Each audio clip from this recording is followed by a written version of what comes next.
what kind of? We talked about responsibility in the spring, but are you feeling it heavier now? A whole lot. I mean, it's my senior year. Some guys look up to me, and I look up to them too. Even the younger guys. When they look up to me to be a leader in like adverse situations, I got to be there for them. I look up to them too because I know I'm hurting, and if I see a freshman who's not hurting, I'm like, he's not hurting, I'm not hurting, then I'm good. So, it just goes like that. That's why we preach brotherhood a lot.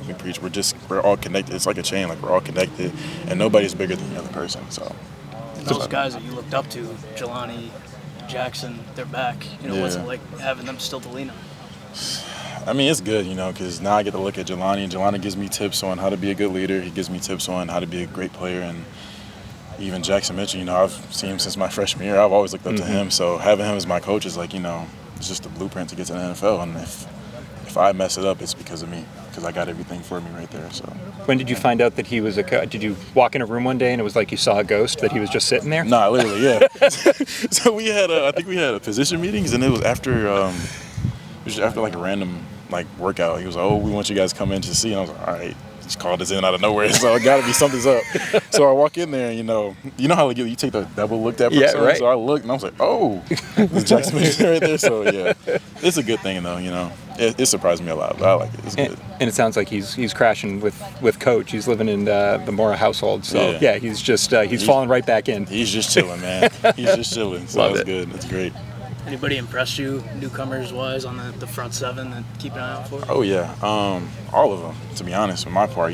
Being a Sam and having to communicate a lot, it's a lot that they have to take in, when you're giving calls and stuff. And, if they don't do it right, then I'm messed up.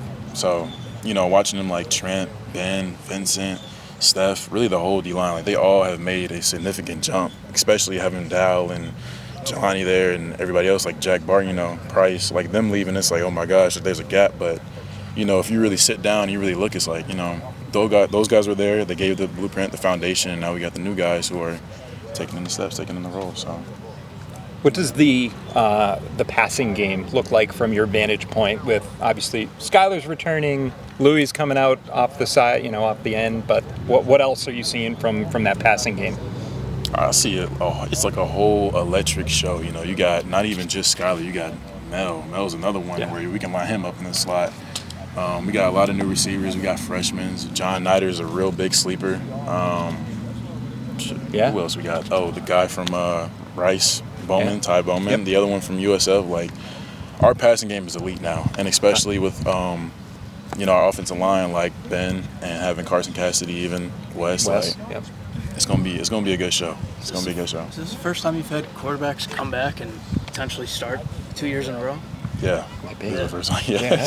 My freshman year, I've seen a whole bunch of rotations from like Zion and Taquan, but now seeing Joe come back is like, you already know what's about to happen. It's about to be an air raid. It's about to be an air raid show, so it's gonna be great.